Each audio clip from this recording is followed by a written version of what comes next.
বনি ইসরায়েলের একটা বাক্স ছিল, ওই বাক্সটার নাম হলো তাবুত। এই বাক্সের ভিতরে আল্লাহ প্রদত্ত অনেক নিয়ামত ছিল, মুসা আর হারুন নবীর স্মৃতি বিজড়িত অনেক কিছু ছিল এই বাক্সের মধ্যে। বনি ইসরায়েল জিহাদের ময়দানে এই বাক্সটা সামনে রাখলে এটার কারণে তারা অনেক বরকত লাভ করতে বলে তাদের একটা বিশ্বাস ছিল।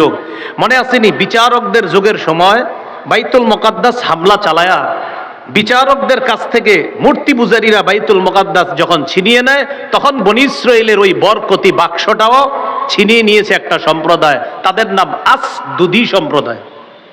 যাই হোক, একটা সম্প্রদায় আর কি। হ্যাঁ, এই যে বাক্সটা ছিনিয়ে নিছে এটার নাম কি? তাবুত।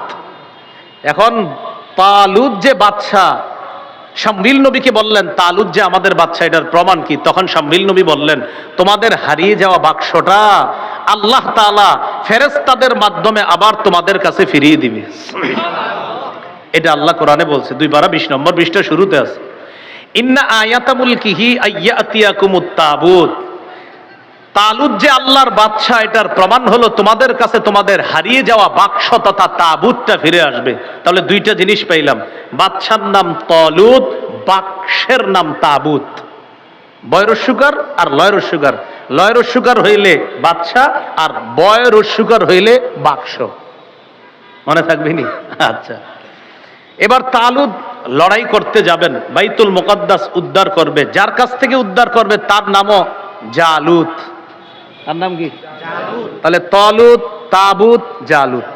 তালুত বাদশার নাম, বাক্সের নাম তাবুত, আর জালেমের নাম হলো জালুত। কি নাম? মনে থাকবে নি? আচ্ছা, তালুত, তাবুত, জালুত।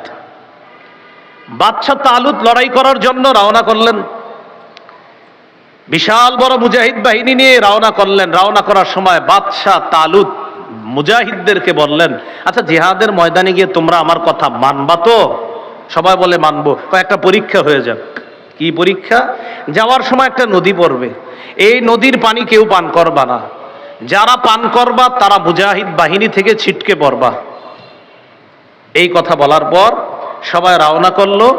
রওনা করার সময় তালুত বাহিনীর যে মুজাহিদ বাহিনী ছিল বেশিরভাগ ফাশারিবু মিনহু, বেশিরভাগ পানি পান করে ফেললো ডকডক করে, ইল্লা কালিলা মিনহুম, কিছু মানুষ পানি পান করে নাই। তাহলে বিশাল বড় বাহিনী থেকে বিশাল অংশ ছিটকে গেল, সামান্য একটা মুজাহিদের বাহিনী টিকে গেল। এখন বোঝা গেল প্রথমে ছিল বড় বাহিনী, এখন ছোট্ট একটা বাহিনী নিয়ে বাদশাহ তালুত জালেম জালুতের বিরুদ্ধে লড়াই করবে। যেই বাহিনীটা নিয়ে, বাহিনীটা একদম ছোট্ট। গেলেন জালুতের সাথে লড়াই করতে। কোন কোন তাফসীরকারও লেখছেন তালুতের মুজাহিদ বাহিনীর সংখ্যা ছিল 313। সুবহানাল্লাহ। কত? বদরে কত? তালুত গেলেন, ফালাম্মা জাওয়াজাহু হুয়া ওয়াল্লাযীনা আমানু মাআহ।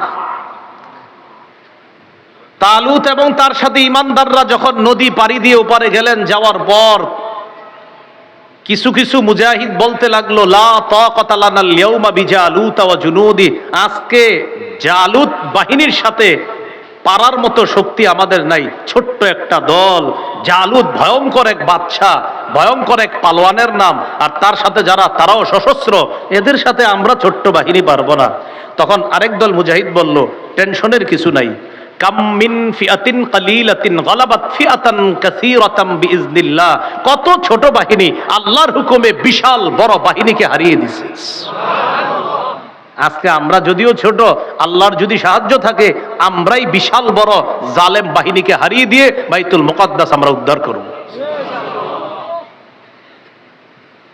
লড়াইয়ের ময়দানে গেল, যাওয়ার পর জালুত বাহিনীর সাথে লড়াই শুরু।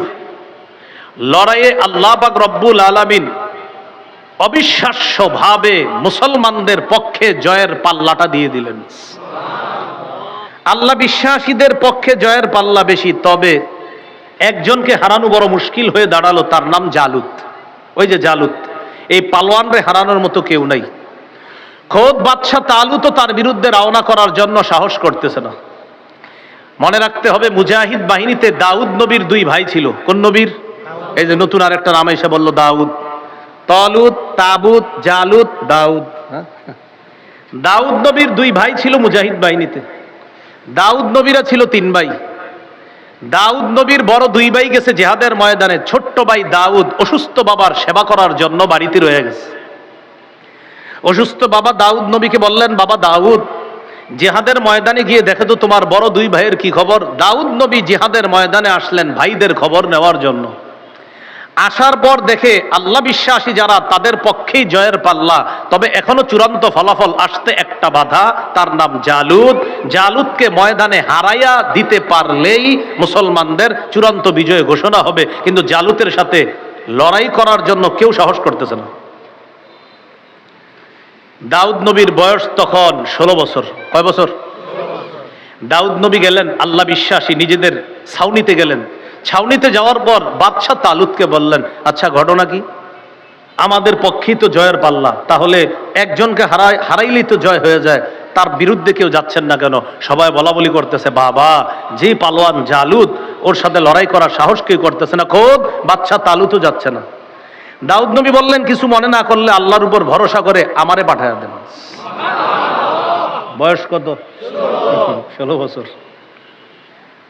মুজাহিদ বাহিনীর সবাই বলল, না না না। বাদশাহ তালুতে বলল, তো ছোট্ট মানুষ, তুমি কি যাবা? যেহেতু আপনারা কেউ যাচ্ছেন না, সেহেতু আমারে পাঠান, হয়তো শহীদ না হয় গাজী, আর যদি আপনারা যান যান, না গেলে আমারে পাঠান। পরিশেষে দাউদ নবীর পীড়াপিড়িতে তাকে পাঠাইলো। দাউদ নবী ছোট্ট একটা পাথর নিয়ে জালুতের সামনে গেছে। জালুত দাউদ নবীকে দেখে উপহাসের হাসি হাসতেছে। দাউদ নবী সামনে গিয়ে আল্লাহর নাম নিয়ে পাথরটা জালুতের মাথা বরাবর মারলে সাথে সাথে ছোট্ট পাথরের আঘাতে জালুত মাটিতে লুটায়া পড়ে।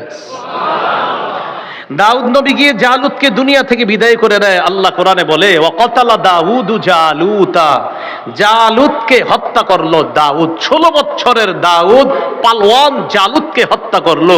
আল্লাহ বুঝিয়ে দিলেন, আমি আল্লাহ যদি মুসলমানকে সাহায্য করি, ছোট্ট বাচ্চার হাতেও পালওয়ানকে আমি আল্লাহ হারিয়ে দিতে পারি।